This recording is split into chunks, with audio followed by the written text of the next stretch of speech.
Hello everyone.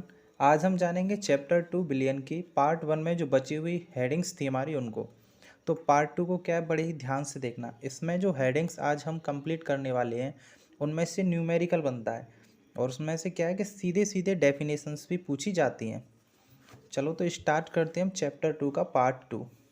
हमारी जो सबसे पहली हेडिंग है उसका नाम है मोलरता। देखिए, मोलरता, मोललता और नॉर्मलता ये तीनों ही सेम सेम मिलती जुलती जो है हेडिंग्स होती हैं।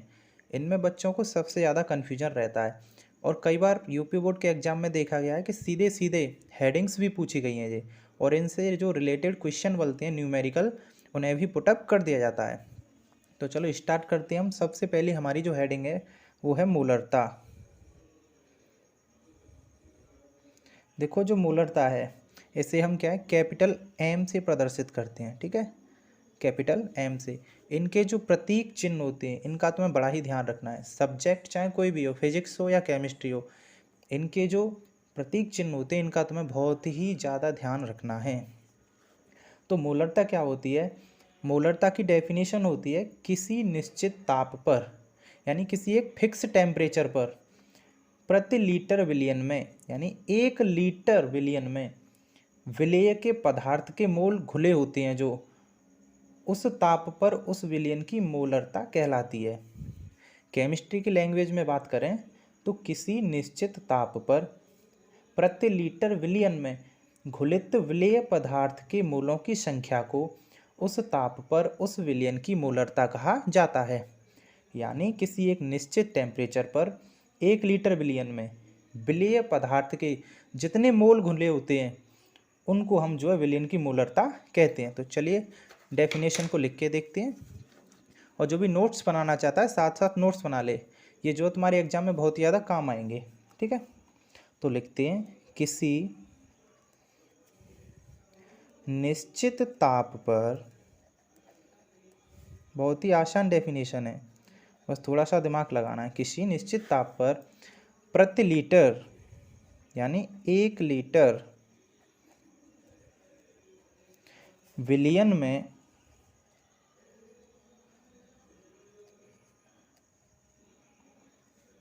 घुलित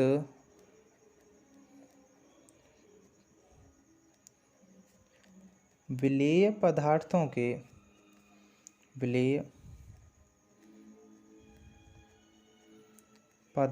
के मोलों की संख्या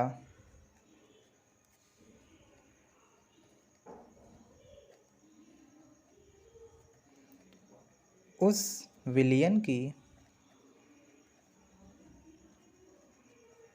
क्या कहलाती है? मोलरता कहलाती है। मोलरता कहलाती है।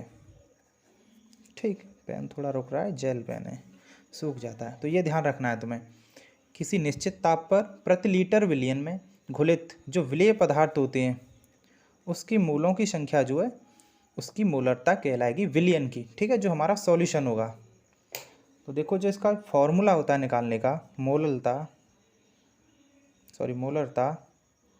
कैपिटल एम बराबर ये होता है W/m इंटू 1/v। ठीक, थोड़ा सा समझने का प्रयास करना, इस फॉर्मूले को थोड़ा सा डीपली समझने का प्रयास करना। ये जो W है हमारा, ये जो कैपिटल W है, ये मोलों की संख्या है, विलेय के मोलों की संख्या, यानी जो हमारा पदार्थ विलयन में घुल रहा है ना उसके मोलों की संख्या। इसे हम लिख सकते हैं विलेय के मोलों की संख्या। ठीक, अब हमारा आ गया कैपिटल एम। ये जो कैपिटल एम है हमारा, ये तो तुम्हें पता ही है क्या है हमारा, अभी थोड़ी देर पहले बताया था, विलयन का आयतन। ठीक, विलयन का आयतन, और ये भी काय में होगा बेटा? V दर्शाता है कि ये आयतन हमारा लीटर में होगा। ठीक, ये जो आयतन है हमारा काय में होगा? लीटर में होगा। W यानी विलेय के मोलों की संख्या, M मतलब हमारे जो विलयन है उसका आयतन लीटर में। ठीक, चलो, इसे सीधे सीधे तुम हिंदी की फॉर्म में भी लिख सकते हो कि विलेय के मोलों की संख्या बट्टा विलयन का आयतन। ठीक, सीधे सीधे इस फॉर्मूला को भी तुम लिख सकते हो, ये स्मॉल अहम होती है। ठीक है, तो कहने का मतलब है मोलरता कैपिटल एम बराबर होता है डब्ल्यू बट्टा एम, यानी विलेय के मोलों की संख्या बट्टे विलयन का आयतन। लेकिन ये एक बट्टा भी है, ये बताता है हमें कि इकाई लीटर में है ये। ठीक है, वी यानी वॉल्यूम, आयतन, आयतन काय में मापते हैं हम तरल चीज़ों का, लीटर में। तो ये ध्यान रखना है, विलयन का जो आयतन है वो काय में लेना है, हमें लीटर में लेना है। ठीक, सेकंड पॉइंट होता है हमारा मोललता।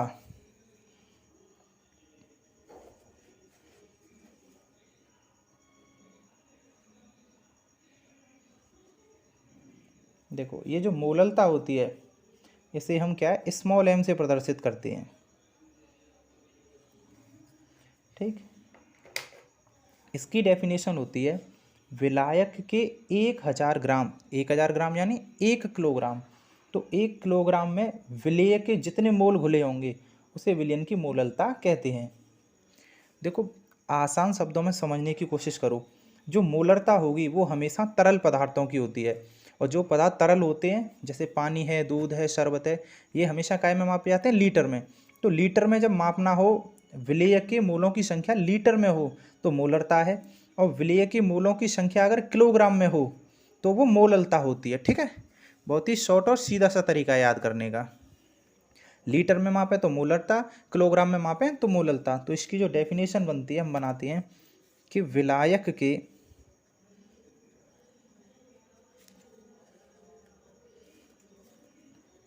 1 किलोग्राम, अब किलोग्राम क्या होता है, हमारा भार होता है, 1 किलोग्राम भार में घुले हुए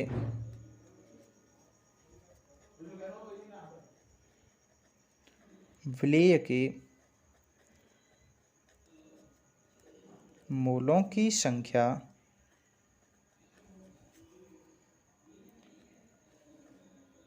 अब हमने देखो काय का निकाला है बेटा, ये विलियन चल रहा है ना, तो ये ध्यान रखना है विलायक के 1000 ग्राम भार होंगे और जो मोललता होगी वो विलियन की होगी, विलियन की मोललता कहलाती है। ठीक, विलायक के 1000 ग्राम यानी 1 किलोग्राम में विलेय के मोलों की संख्या का घुलना क्या कहलाएगा, वो विलियन का मोललता कहलाता है हमारा। ठीक है, इस चीज़ में ये ध्यान रखना है, ऊपर हमेशा विलियन में घुलेगा और यहाँ पर विलायक में घुलेगा। तो इसका जो फॉर्मूला होता है वो होता है मोललता small m is equal to, same ditto system है, कुछ भी नहीं है इसमें, ये भी W बट्टा M, यानी W का मतलब हमारा जो ऊपर था विलेय के मोलों की संख्या, विलेय के मोलों की संख्या बट्टा, अब यहाँ पे हमारा क्या है, द्रव्यमान M, विलियन का वजन, अब काय में होगा बेटा, ये किलोग्राम में होगा, लेकिन यहाँ पे हमने विलायक लिया है तो विलायक का द्रव्यमान।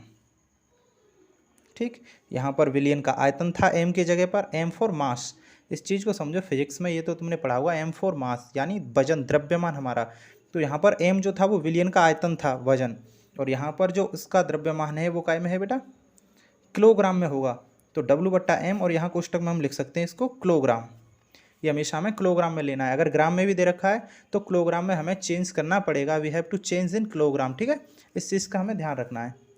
थर्ड हमारा जो पार्ट है, देखो तीसरी जो हेडिंग है वो है हमारी नॉर्मलता।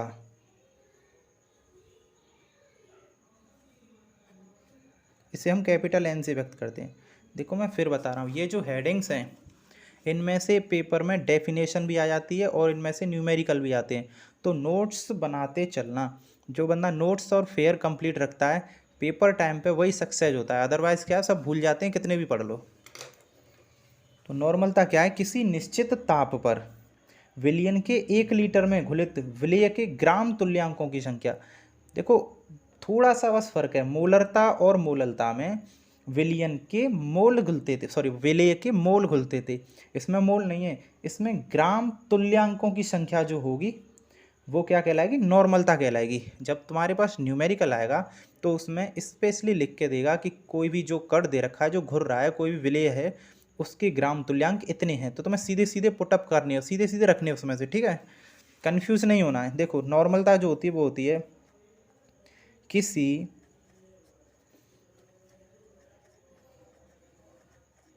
निश्चित ताप पर, किसी निश्चित ताप पर विलयन के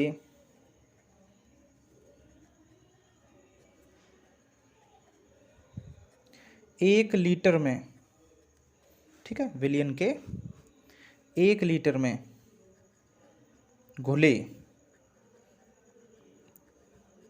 विलेय पदार्थ के ग्राम तुल्यांकों की संख्या विलयन की नॉर्मलता कहलाती है। विलयन की नॉर्मलता कहलाती है, ठीक है। किसी निश्चित ताप पर विलयन के 1 लीटर में घुले हुए विलेय पदार्थों के ग्राम तुल्यांकों की जो संख्या होती है वो विलयन की नॉर्मलता कहलाती है, ठीक है। फॉर्मूला होता है बेटा नॉर्मलता, n बराबर कुछ नहीं करना है, वही सिस्टम है सीधे हमारा W/m। अरे पेन क्यों रुक रहा है रे, ठीक, यानी W हमारा यहाँ पर उसमें क्या था, मोलों की संख्या, इसमें हो जाएगा ग्राम तुल्यांकों की संख्या, ग्राम तुल्यांकों की संख्या, ये विलेय के ग्राम तुल्यांक है, ठीक है, बट्टा m क्या है हमारा, द्रव्यमान होगा विलयन का, वो भी काय में बेटा, दे रहा साफ साफ 1 लीटर में, तो यहाँ हम लिखेंगे विलयन का द्रव्यमान और काय में बेटा, लीटर में। क्लियर है, ठीक है, बहुत ही इजी कॉन्सेप्ट है। देखो मोलरता है, मोललता है और नॉर्मलता है, ठीक है। पार्ट 2 में जो हम जो है 3 हेडिंग्स देखते हैं, अभी इसका पार्ट 3 में जो है बनाने जा रहा हूँ, उसको भी मैं इसके जस्ट 2 या 3 मिनट बाद ही अपलोड कर दूंगा। लेकिन हम क्या है कि सेकंड 2 चैप्टर के जो है सभी मेन हेडिंग्स जो है कंप्लीट कर लेंगे। तो पार्ट 2 का जो है तुम नोट्स अच्छी तरह से तैयार कर लेना।